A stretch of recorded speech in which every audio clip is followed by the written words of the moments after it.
एक फार मोठा कुबीर त्याने हा, कारण महादेवानं आणि त्या कुबीराला वर दिला आणि तो कुबीर त्याने धनाचा कुबीर झाला तो. आणि तो कुबीर स्वतःपाशी पैसे ठेवून स्वतःचा आपला मोठेपणा करायला लागला. त्याला साक्षात जगाच्या मालकानं त्याला दिशा दिल्या. रे बाबा, हे कुबीर, तुला मी जे सगळं काही दिलं कशासाठी? अरे जग कल्याणासाठी मी तुला दिलेलं आहे, सगळं दिलेलं आहे ते तुला जग कल्याणाचं कार्य करावं. अरे तुझ्यापाशी जे धन आहे ते जग कल्याणाच्या कामाला यावावं आणि त्याच्या माध्यमातून जग कल्याण घडावं आणि त्याच्या माध्यमातून तुझी पूजा अर्चा, तुझा जय जयकार करावा. म्हणून त्याच्यासाठी मंडळी जेवढं गणपतीला पूजल्या जातो तेवढं कुबीराला सुद्धा पूजल्या जातं, एक लक्षात ठेवा. म्हणून त्याच्यासाठी का आपल्यापाशी 2 रुपये आहेत, पण त्या 2 रुपयामधून कमीत कमी आपल्या चाराने तरी कमीत कमी परमात्म्याच्या कामाला कार्याला लागले पाहिजे, तरच आपल्याला त्या 2 रुपयाचा उद्धार होत असतो. जर 2 रुपये जर मलाच पाहिजे पुन्हा हा विचार केल्याने आपल्या जीवनाचा उद्धार होत नसतो, एक लक्षात ठेवा. आज आपल्या दुसरी गोष्ट, आज आपल्या जीवनाचा जर आपल्याला मोक्षपद जर प्राप्त पाहिजे असेल किंवा मोक्षपद आपल्याला अडणी जीवन मरणाचा जे फेऱ्यातून जर आपल्याला कायमचं मुक्त व्हायचं असेल तर त्याला म्हणतात मोक्षपद, एक लक्षात ठेवा.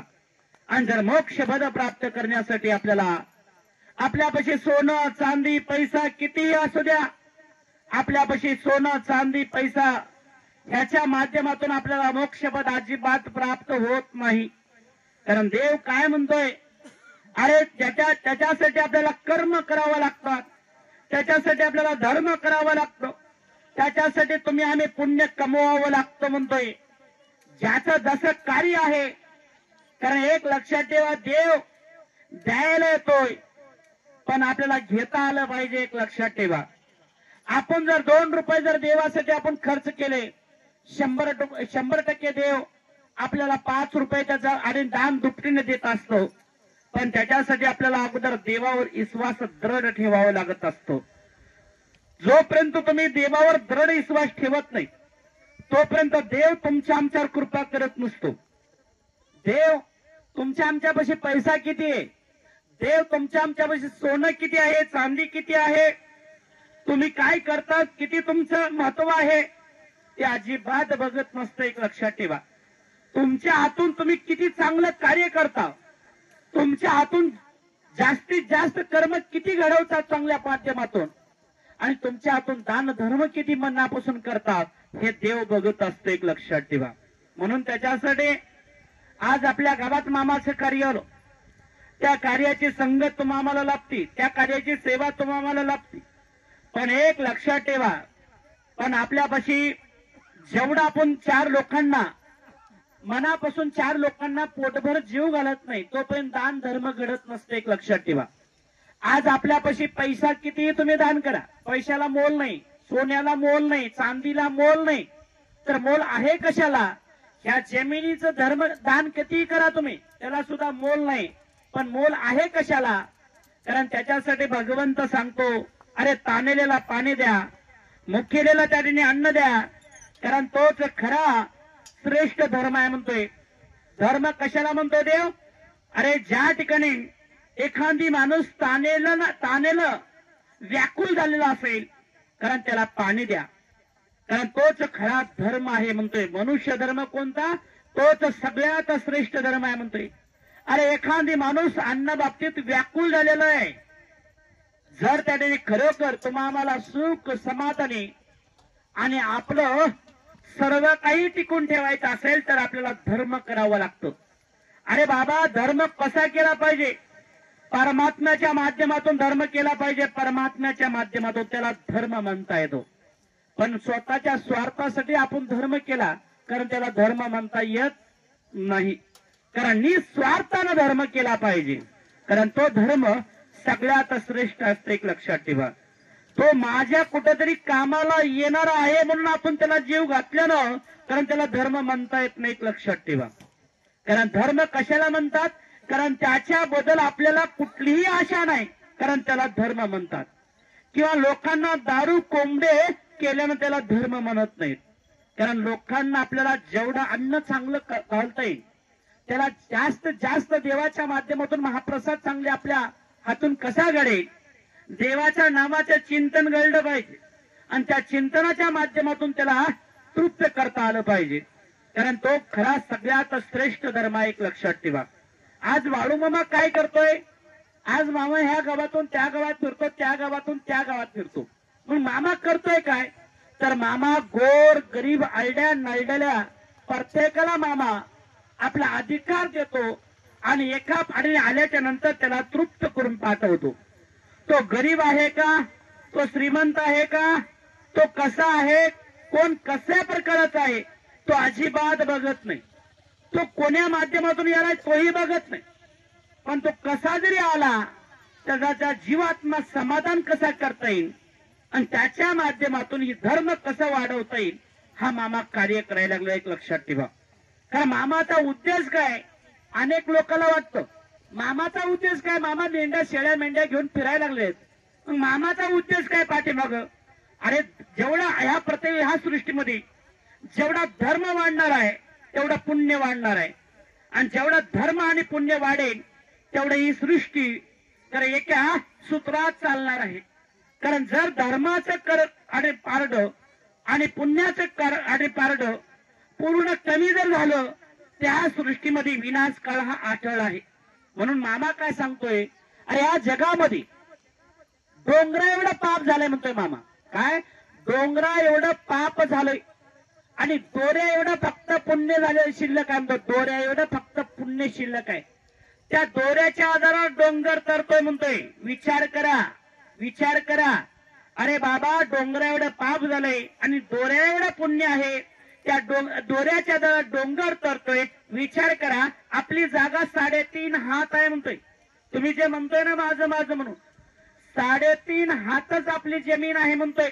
त्याच्या व्यतिरिक्त आपलं काही या जगात नाही म्हणतोय. एक लक्षात ठेवा. म्हणून त्याच्यासाठी ज्याला आपल्याला समाधी खड्डा करून जरी ज्याला समाधी द्यायची असेल तर त्याला 3.5 हातामध्येच खड्डा करून आपल्याला समाधी द्यावा लागते. आणि ज्याला अग्नीचा टेंबा लावून त्याला अग्नी द्यायची असेल तर त्याला 3.5 हातामध्येच त्याला टेंबा आणि अग्नी दिल्या जात असते. म्हणजे आपली जागा 3.5 हाताचीच आहे. त्याच्या व्यतिरिक्त आपल्या ह्या जीवनामध्ये काही नाही. सर्व अख्ख्या सृष्टीवरचा अधिकार त्या जगाच्या मालकाचा आहे, तो मामाचा नाही. एक लक्षात ठेवा. आपलं विज्ञान आता आपलं विज्ञान त्या ठिकाणी चंद्रावर जाऊन बसायला लागलेलं आहे. आपलं विज्ञान सूर्यावर जाऊन बसण्याचा तपास लावणं चालू आहे. आपलं विज्ञान काय ह्या पातळाच्या जाऊन खाली बसता येईल का बघायला लागलेलं आहे. की आपल्याला ह्या चंद्रामध्ये खरोखर इथं जर विनाश काळ झाला तर चंद्रावर लोक जाऊन सोडता येतील का? तिथं लोक चांगले राहतील का? कारण सूर्यावर जाता येईल का लोकांना? तिथं सुखरूप राहतील का? ह्या पाताळाच्या खाली जाता येईल का? हे शोध आपलं विज्ञान करायला लागलेलं आहे.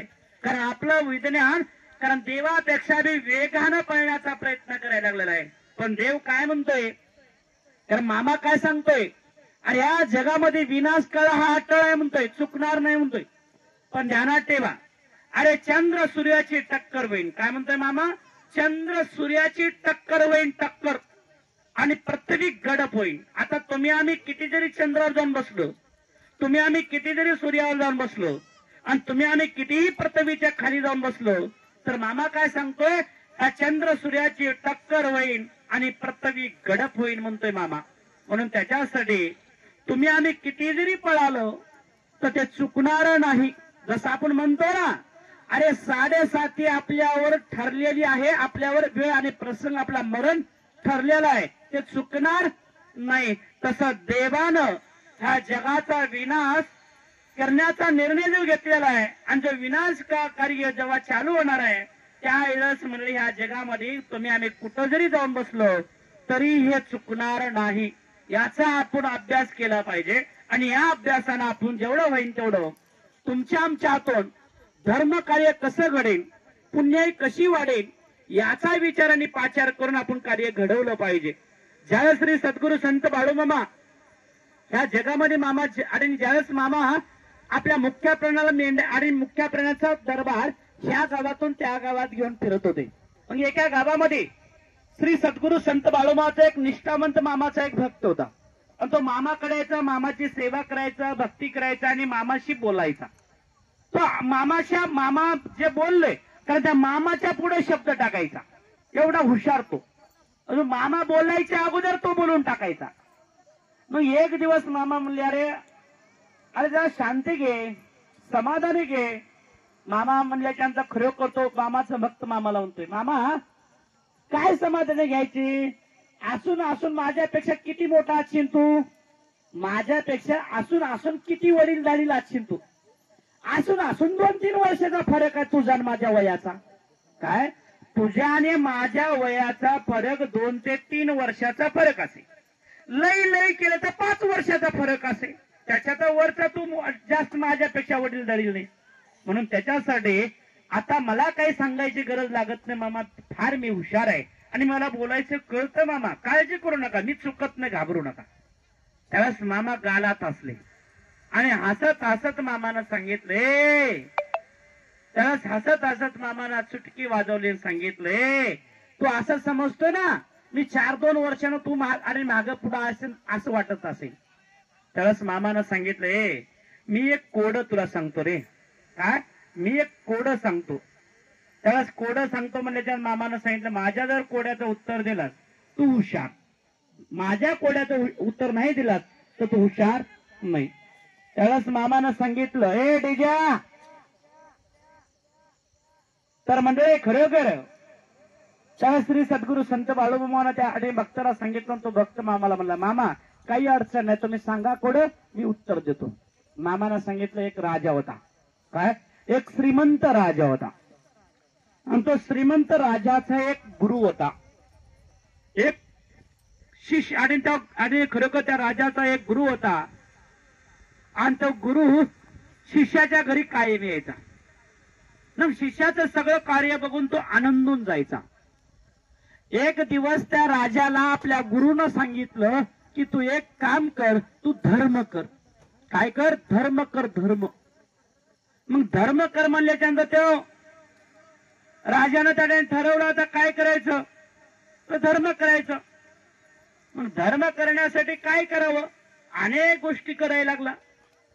मग त्याला धर्म करता करता करता करता अनेक दिवस झाले. पण तो धर्म कशाचा करायचा, म्हणजे जो लोक त्याने खरं कर, जे मामाकडे आणि जे खरोखर ते लोक यायचे, धर्म कोणता करायचा, ज्याच्याजवळ जे पुण्य आहे तो पुण्य घ्यायचा.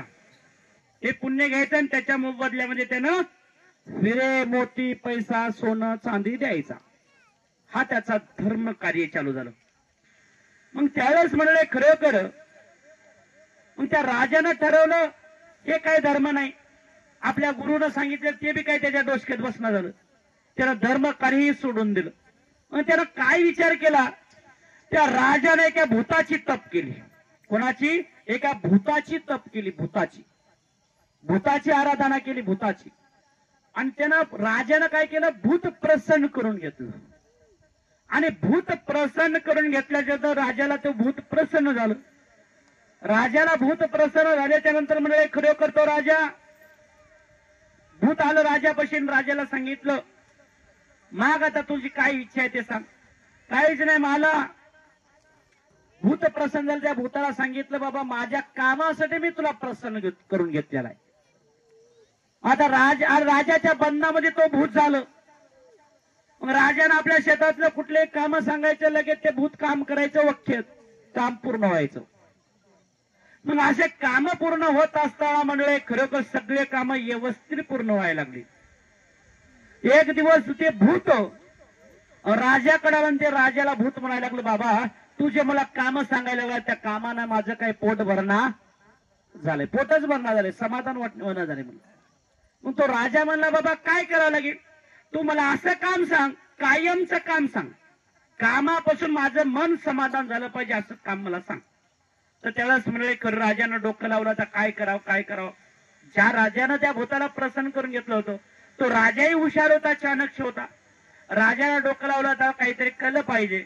म्हणून त्या राजानं ठरवलं की या भूताला कायमचं काम लावायचं. त्यावेळेस खरोखर राजाला त्याने खरोखर भूतानं सांगितलं आणि राजानं भूताला सांगितलं, बाबा तुला कायमचं काम पाहिजे ना, मी कायमचं काम देतो तुला. जा जंगलामध्ये भला मोठा एक सागवानी मलखांब घेऊन ये. भूत गेलं, चटकुनी गेलं आणि लगेच बोटानं त्या मलखांब मोठा मलखांब घेतला.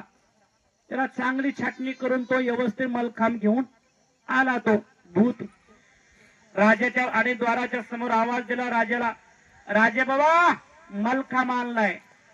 राजानं सांगितलं मलखांब आणलाय की मग आणि आपल्या द्वाराच्या समोर त्याने मलखांबाचा खड्डा कर आणि तिथं मलखांब उभा कर.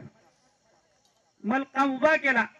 राजानं भूताला बोलून घेतलं. भूतानं अगोदर सांगितलं तर जर माझं पोट नाही भरलं तर माझं पोट नाही भरलं तर मी तुला खाऊन टाकल्याशिवाय राहणार नाही, असा शब्द होता राजेबाबाला त्या भूताचा. मग त्या भूतानं त्याने खरोखर ते मलखांब आणल्याच्या नंतर राजेबाबानं भूताला बोलून घेतलं, सांगितलं एक काम कर, आता मी तुला कायमचं काम देतो. जर एक काम कर, कारण हे जे त्याने मलखांब आहे ह्या मलखांबाच्या बुडाला बसायचं, बुडापासून तू शेंड्याला जायचं, शेंड्यापासून बुडाला यायचं, बुडापासून शेंड्याला जायचं, हे तुझं कायमचं काम. मी हाक मारलं की या मलखांबाचं काम सोडायचं, माझ्याकडे यायचं, माझं काम करायचं आणि माझं काम झालं की परत त्या मलखांबापाशी जायचं, तुझं तुला हे काम चालू ठेवायचं. कोणाला सांगितलं? राजेबाबानं भूताला काम सांगितलं. भूताला ते काम दिलं कायमचं. त्या राजेबाबानं सांगितलेल्या पद्धतीने त्या भूताचं काम चालू झालं. त्यावेळेस मामानं आपल्या भक्ताला सांगितलं, हे माझं कोड आहे, त्या कोड्याचं उत्तर तू दे. आता ह्या कोड्याचं उत्तर तू मामाला गोसणार आहे का? कठीण आहे. तर ज्यावेळेस खरोखर त्या मामाच्या भक्तानं एका क्षणात उत्तर शोधलं आणि लगेच तो मामाला म्हणतो, मामा सांगू का कोड? अरे सांग की. कोड सांगण्यासाठीच मी तुला कोड टाकले, त्या कोड्याचं उत्तर तू द्यावं. त्यावेळेस मामा हसल्या, मामाकडे बघून तो हसायला लागला आणि मामाला म्हणला, मामा मी सांगतो ऐक. आता मी सांगतोय मामा, फक्त तू ऐकायचं काम कर, तुला मी कोड्याचं उत्तर देतो मामा. त्यावेळेस मामानं सांगितलं, मी ऐकायलाच बसलो, तू सांग. त्यावेळेस त्याने खरोखर मामाकडे बघितला त्या भक्तानं आणि दोन्ही हात मामाकडे जोडून मामाला म्हणतोय, मामा राजा जे आहे की ना, राजा, राजा म्हणजे तू आहेस. काय? राजा म्हणजे तू आहेस. आणि जे भूत आहे का नाही, भूत हे सगळं जग आहे भूत. आणि जे मलखांब उभा केलेला आहे की नाही, मलखांब, ते म्हणजे आमचा संसार आहे. काय? तो आमचा संसार आहे. जेव्हा राजानं हाक मारली की आमच्या संसारातलं काम सोडतो आणि आम्ही तुझ्याकडे येतो, तुझं कार्य संपलं की आमच्या कार्याला जातो, आमच्या प्रपंचातलं कायमचं काम आम्ही करत राहतो. संसार हा कधी संपणार आहे का? संसार कधी संपतो का? ज्या दिवशी बाजत पडलं त्या दिवशी संसार संपला, तोपर्यंत संपणार नाही. कारण त्यालाच म्हणले खरोखर मामानं त्याच्याकडे पाहिलं आणि मामानं सांगितलं, बर असं आहे वय, तू सांगितलेलं उत्तर बरोबर आहे असं मामानं हसून आणि मामा गालात हसले. आणि गालात हसल्याबरोबर त्यानं समजून घेतलं की आपलं उत्तर बरोबर आलं. त्या एक लक्षात ठेवा, हा जो मामा आहे ना, हे जगाला दिसण्यासाठी मानवी कुळात जन्माला आलेला आहे, पण जगाचा राजा असणारा तो म्हणजे मामा. एक लक्षात ठेवा, जगाचा राजा. तुम्ही आम्ही म्हणता बाबा एक मामा एक साधं सुद्धा एक रोपट आहे, मामा हा साधं सुद्धा रोपट नाही. ज्या प्रति पांडुरंग स्वतः मामाला नमस्कार करतो आणि प्रति पांडुरंगाच्या कळसावर मामा दर्शन देतात, तो म्हणजे मामा. एवढंच नाही, जटाधरी शिवशंकराच्या स्वरूपात मामा आजही मंडळी आपल्या मेंढ्याचं राखण संध्याकाळी 12 ते 3 पर्यंत आपल्या मेंढ्यामध्ये बसून मामा जटाधरी स्वरूपात मामा आपल्या मेंढ्याचं राखण करतात, तो म्हणजे मामा. एवढंच नाही, कारण ज्यावेळेस श्री सद्गुरु संत बाळूमामाच्या मेंढ्या ज्यावेळेस मामानं समाधी घेतल्याने मामाच्या मेंढ्या दगवत होत्या, म्हणजे मरायला लागल्या, मेंढ्या पिल्ले मरायला लागली. मग त्यावेळेस मामाच्या देवस्थानच्या कमिटीच्या लोकांना ठरवलं की आता मामाच्या मेंढ्या मरायला लागल्यात, काय करायचं. म्हणून त्याच्यासाठी खरोखर चिकमंगरूळ म्हणून एक गाव आहे कर्नाटक भूमीमध्ये, चिकमंगरूळ. आणि त्या चिकमंगरूळ ह्या आणि खरोखर ह्या गावात एक महादेवाचा फार मोठा एक मठ आहे. आणि त्या मठामधलं एक वैशिष्ट्य आहे, तिथे एक फार मोठा कलूळ आहे. त्या कलुळामध्ये खरोखर त्याने आपण केळीचं पान जर आपली मनोकामना आपल्या मनात धरून आपण त्या मनोकामनेचं उत्तर आपण शोधण्यासाठी जर गेला असेल तर ते केळीचं पान पूजा अर्चा करून त्या ठिकाणी अभिषेक करून जर ते केळीचं पान त्या ठिकाणी सोडलं तर त्या ठिकाणी खरोखर ते केळीचं पान आपल्याला उत्तर सगळं काही त्या केळीच्या पानावर लिहून येतो. आज ते बंद, एक लक्षात ठेवा ते ठिकाण का बंद आहे त्याच्या पाठीमागे कारण अनेक आहेत. कारण त्याची काही कारणानिमित्ताला सर्व काही आता कलुळाला बंद केलेलं एक लक्षात ठेवा. मग त्याला श्री सद्गुरु संत बाळूमामा समाधी घेतल्याच्या मामाच्या मेंढ्या शेळ्या मेंढ्या मरायला लागल्या. त्यावेळेस मामाबद्दल गुणगान कोणालाच माहिती नव्हतं. त्यावेळेस मामाच्या तिथे त्या ठिकाणी त्या गादीवर जो राहणारा योगी होता त्यांना समाधी घेतल्याच्या नंतर ते कल्लुळाचं कार्य बंद झालेलं आहे. ते त्याने अनेक लोक जातात तिथे दर्शन घेतात परत येतात आणि खरोखर म्हणजे त्या कल्लुळाचं कार्य तिथून पुढे बंद झाल्याचे योग्य होता तोपर्यंत चालू होतो. आणि त्यावेळेस मामाची कमिटी त्या मंदिराची आणि त्या कल्लुळाची मामा हे कोण आहेत, मामाचं कार्य काय, त्या मेंढ्याचं महत्व काय हे जाणून घेण्यासाठी त्या चिकमंगळूर ह्या गावाच्या मठाशी आणि मठाच्या भेटीसाठी गेले होते. त्यावेळेस मामाच्या कमिटीच्या मनात अनेक गोष्टी होत्या.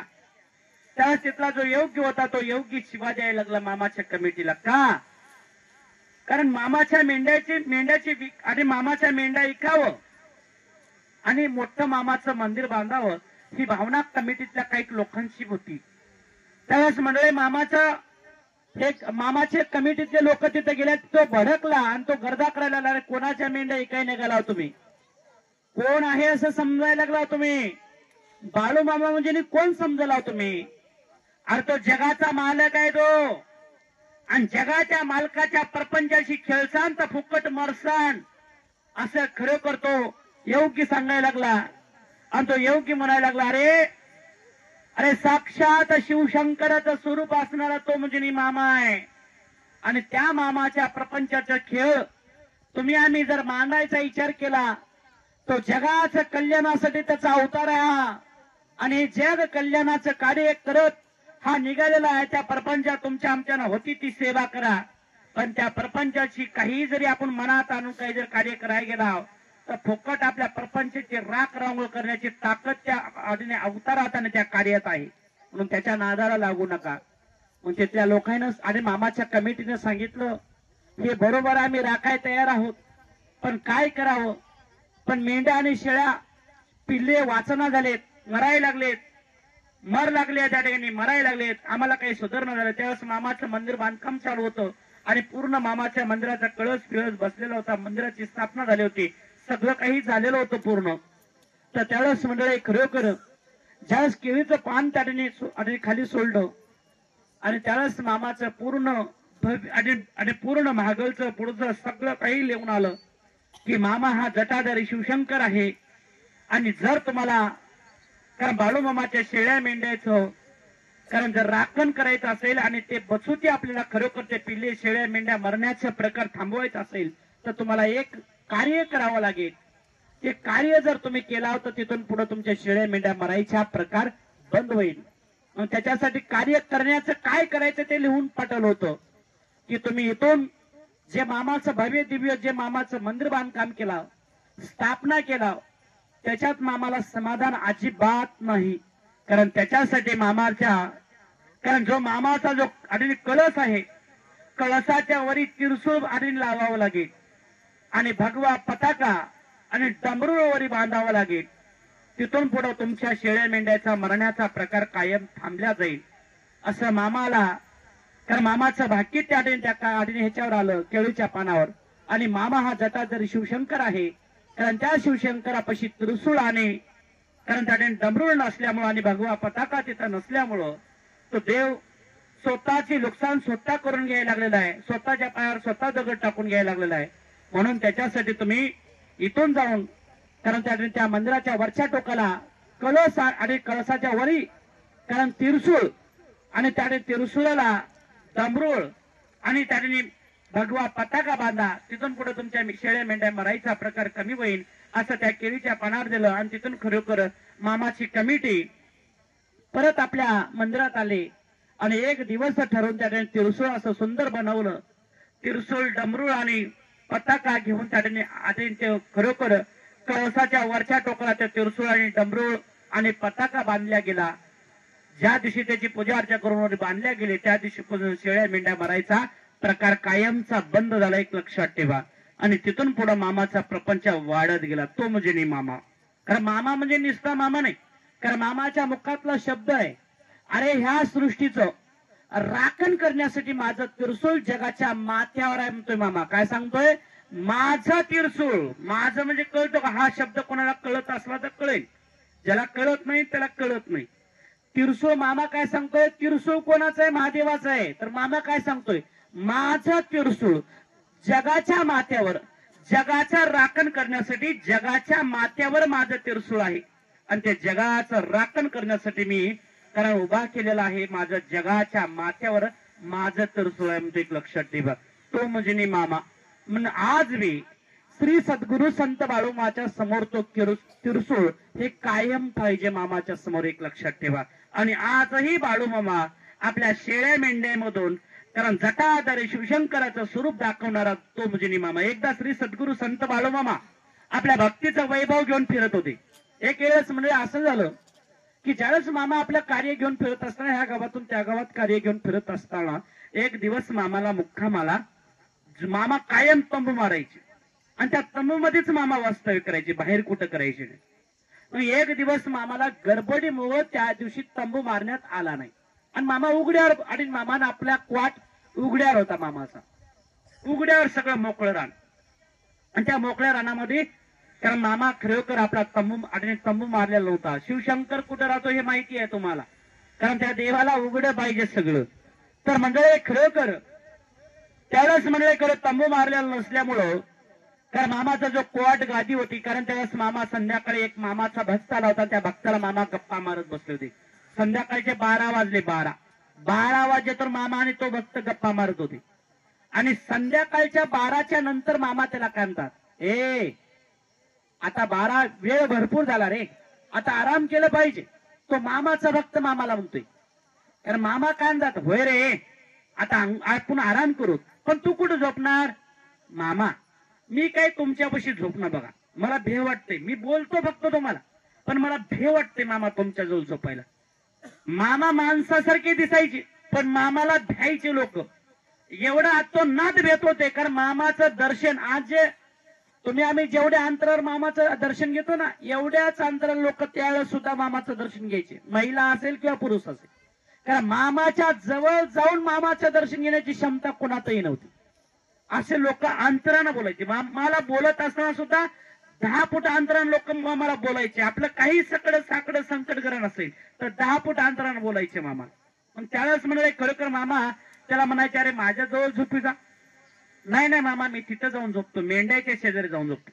मामानं आपल्या जवळच्या 2 घोंगड्या दिल्या आणि तो भक्त मेंढ्याच्या शेजारी जाऊन झोपी गेला.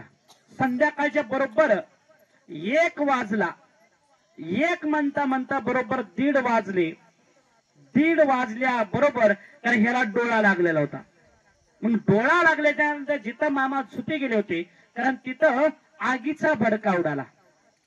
आणि आगीचा भडका उडाल्याच्या नंतर तर आगीच्या भडक्यामध्ये साक्षात मामा जटाधारी शिवशंकराचं स्वरूप हातात तिरसूळ घेऊन कारण मामा योग्य ध्यानस्थ मध्ये बसले होते. आणि त्या आगीचा भडका उडाल्यामुळं त्या मेंढ्या बुजाल्या आणि मेंढ्या इकडं पळायला लागल्या. ह्या मेंढ्या बुजळल्यामुळं त्या भक्तानं पाहिलं की मेंढ्या का वरडायला लागल्यात, का बुजायला लागल्यात. त्याच्यासाठी त्यानं आपल्या तोंडावरलं घोंगडं जरा खाली केलं आणि त्या मेंढ्याकडे बघितलं. इकडं बघितलं, पण त्याला कुठं लांडगही दिसणार, कुत्रही दिसणार, माणूसही दिसणार. मग मेंढ्या कशामुळे बुजवायला लागल्यात याचा प्रश्न त्याला पडला. कारण चौकड बघितलं पण कुठंच काही दिसणार झालं. थोडं मामाकडे फिरून बघितलं, पण ज्या ठिकाणी मामा बसलेलं होते, जिथं मामा झोपी गेले जी क्वाट गदी मामाच होतं, कारण त्या क्वाट गदीच्या ठिकाणी मामाची क्वाट गदी दिसत नव्हती. त्यावेळेस मामा साक्षात जटाधारी शिवशंकराच्या स्वरूपात आगीच्या लोळात आपल्या तिरसूळ हातात घेऊन योग्य चिंतन करत होते. पहाट 3 पर्यंत तो प्रकार चालत होता. मामाचं दिव्य स्वरूप पाहिलं त्यानं आणि पाहिल्याच्या नंतर त्याला भीती निर्मिती झाली. धडधडी तयार झाली त्याच्या अंगात. त्याला सनसन सनसन ताप आली आणि भीतीच्या पोटी तो अंगात त्याच्या अंगात ताप शिरली आणि तो अशक्त झाला. पहाट 3 वाजता मामा त्याच्यापाशी आले. आपली तप आणि पूर्ण झाल्याच्यानंतर मामा त्याच्यापाशी आले. मामानं त्याला सांगितलं, ए तुला द्यायला काय झालं? मामा तुम्ही मला लांबून बोला, जरा भीती वाटायला लागल्या. तुम्ही आता तर माझ्या जवळच येऊ नका मामा. तुमचं विद्रूप स्वरूप बघितल्यामुळं मला भीती वाटते मामा, आणि तुम्ही मला लांबून बोला. ए मला बघितलंच ना मी कोण होय ते, पण ध्यानात ठेव, मी जोपर्यंत ह्या पृथ्वीवर आहे तोपर्यंत कोणाला सांगायचं सुद्धा नाही. सर सांगितलंस ना तर तुझ्या घरामध्ये 20 आणि तुझ्या प्रपंचामध्ये 20 कालवल्याशिवाय राहणार नाही, एक लक्षात ठेव. आणि मी ज्या दिवशी ह्या जग जनार्दनामध्ये एका ठिकाणी बसून मी या जगाच्या कार्याची सुरुवात करीन, त्या दिवशी जगाला सांग. त्या दिवशी जगाला जर सांगितलं असतं त्यावेळेस खरोखर मी तुझ्या प्रपंचामध्ये खरोखर अमृत निर्मिती केल्याशिवाय राहणार नाही असं मामानं सांगितलं. आणि त्यानं खरोखर मामानं त्याच्या कपड्याला बंड लावला. त्याच्या अंगातले अशक्तपणा निघून गेला आणि तिथून पुढे त्यानं समजून घेतला की बाळू मामा हा साधा सुद्धा नाही, कारण मामा हा साक्षात जटाधरी शिवशंकर आहे असं त्या भक्ताला कळालं. पण त्यानं मामाच्या व्यतिरिक्त त्यानं कोणीही माणसाला सांगितलं नाही, आपल्या पोटात ठेवलं. कारण त्यावेळेस म्हणले खरोखर एकदा श्री सद्गुरू संत बाळूमामाचा एक निष्ठावंत भक्त होता आणि त्याला मामा सांगायचे संध्याकाळी असेच 8-12 वाजे तो गप्पा मारल्या आणि मामा त्याला विनोदी करायला लागले की जागा बरोबर नाही म्हणून मामाला माहिती इथं बरोबर नाही वातावरण, म्हणून त्यासाठी मामा त्याला काय नाही, अरे माझ्याजवळ झोपी जर तू तिकडे जाऊ नको, त्यालाच मामा म्हणायला लागले. तो चालता परत आणि काही दिवसाला तेच मामा पैसे आले. मामा त्याला विनोदी करायला लागले की तू तिकडे जाऊ नको, इथं झोप, तिकडे नको, इथं झोप माझ्याजवळ. तो म्हणला मामा काय बी हो, पण मामा मी तुझ्याजवळ झोपत नाही भाऊ. तर ह्याला त्या बाकीच्या गोष्टीपेक्षा मामाची भीती वाटायची जास्त, म्हणून हे त्याने म्हणला मामा मी बकऱ्यांपाशी जाऊन झोपी जातो. मग तो मामाच्या बकऱ्यांपाशी संध्याकाळी झोपी गेला. संध्याकाळी बरोबर 12च्या नंतर कारण तो जिथं झोपी गेलता तिथं त्याच्या छातीवर एवढं मोठं, कारण डोक्याचे केस खाली सुटलेले, वेगळं विद्रूप स्वरूप त्याच्या छातीवरून बसलेलं होतं, विद्रूप स्वरूप. आता ह्याला त्यानं झोपीमध्ये होतं, त्याला वाटलं हे कस काय जड लागले म्हणून त्यानं विचारामध्ये पडला अगोदर. पण विचार करत करत जड लागलं त्याला. जड लागल्याच्या नंतर त्यानं जरा डोळे उघडून बघितले, थोडं नॉर्मल डोळे उघडून बघितल्यावर त्याला वेगळं दिसलं. वेगळं दिसल्याच्या नंतर त्याने विचारामध्ये पडला आता मेलो म्हणून. त्याला भीती सुटली, पण भीतीच्या पोटी तो हळूहळू मामाचं नाव घ्यायला, मनातल्या मनात मामा मामा मामा मामा असं हळूहळू नाव घ्यायला लागलं. जसं जसं मामाचं नाव घेन तसं तसं ते वजन कमी व्हायला लागले आणि जसं जसं मामाचं नाव चिंतन वाढ केलं तसं तसं ते दूर जायला लागलं. सकाळच्या पारी मामा त्याच्यापाशी आले. मामानं त्याला विचारले तुला माझ्यापाशी झोप म्हणलं होतं की मामा तुझ्यापासून त्याच्या तिकडे लांब गेलो तर तिथं माझ्या काय होतं की काय नाही की माझ्या छातीवर लई जड लागलो मामा. नंतर डोळे उघडून बघितलं तर काय लई वेगळं दिसू राहिलं मामा. कळालं की मी कोण आहे ते. होय मामा, पण हे कोण होते, हे लोक कोण होते मामा, हे तुझ्यापाशी कस काय येतात, हे असले लोक तुझ्यापाशी काय येतात. कारण त्यालाच मामानं सांगितलं अरे औषध पिऊन ऍक्सिडेंट होऊन गळफाशा लावून काय जाळपोळ करून मेलेली जे असतात का नाही मध्यंतरी, हे सगळे माझ्याकडे येत असतात. कशामुळं? त्यालाच मामाला त्या भक्तांना विचार मामा हे तुझ्याकडे कशाला येतात. अरे माझ्यापाशी येणार तर येतात कोणापाशी मग आता, कारण त्यांचा उद्धार मलाच माझ्यापाशी आल्याशिवाय त्यांचा उद्धार होतच नाही, म्हणून त्यांचा उद्धार करावा लागतो मला. कारण त्याच्यासाठी मला सांगा आता भूत कोणापाशी येतात, महादेवापाशी. महादेव म्हणजे कोण आहे, ह्या बाबापाशी सगळ्या प्रकारचे लोक येतात, एक लक्षात ठेवा. कारण त्या ठिकाणी सगळ्या प्रकारांचे लोक मामाच्या दरबारामध्ये वास्तव्य करतात आणि संगतीत मामाच्या राहतात. म्हणून त्याच्यासाठी हा बाळू मामा गावोगाव जे फिरतो का नाही, येडा नाही तो. जगाचा उद्धारासाठी जग कल्याणासाठी मानवी कुळात जन्म घेऊन आज हा मामा फिरतोय. तर त्यासाठी मामानं सांगितलं अरे माझ्यापाशी भूत येतात, सज्जन येतात, सुखी येतात, दुःखी येतात. कारण त्याने चोर येतात, खून खराबे करणारे येतात, सगळ्या प्रकारांचे लोक माझ्या संगतीमध्ये येतात, म्हणून त्यांचा उद्धार होतो, एक लक्षात ठेवा असं मामा सांगायचे. आणि मामा खरोखर जग कल्याणाचं कार्य मामा करायचे. म्हणून आज बी मामाच्या बकऱ्या आम्ही ह्या गावातून त्या गावात घेऊन गेलो की कोणत्या जागा जर खराब असेल तर त्या ठिकाणी 100% आमच्या मेंढकेला, अनेक मेंढकेला जाणवतं त्या गोष्टीचं. पण एक लक्षात ठेवा, मामाची जिथं पालखी असते आणि तिथं असला प्रकार जर जाणवला तर तो प्रकार मामाच्या कुठल्याही माणसाला काही करू शकत नाही. एक लक्षात ठेवा, कुठल्याही माणसाला काही करू शकत. 100% मामाच्या दरबारात वास्तव्य करते ते, पण तो मामाच्या दरबारात कुठल्याही माणसाला हानी करण्याची ताकद त्याची होत नाही. एक लक्षात ठेवा, तो म्हणजे नाही मामा. त्या मामाचे कार्य तुम्ही आम्ही करतो हे भाग्य समजा. कारण भाग्यानुसार उद्याच्याला आपल्याला मामाचा उपवास चालू होणार आहे. कारण त्यासाठी उद्याचा पहिला दिवस 20 तारखेपासून मामाचा उपवास, कारण बरोबर त्या ठिकाणी 26 तारखेपर्यंत मामाचे उपवास चालू होणार आहेत, राहणार आहेत चालू. आणि 26 तारखेला श्री सद्गुरू संत बाळूमामाचा उपवास सुटल्या जाणार आहे. आपल्या परिसरात योगायोगानं बाळूमामाची एकादश आपल्या परिसरात आहे. आणि तो एक आणि मामाचा उपवास सोडण्याचा ठिकाण कारण सावरगाव ह्या नगरीत होणार आहे.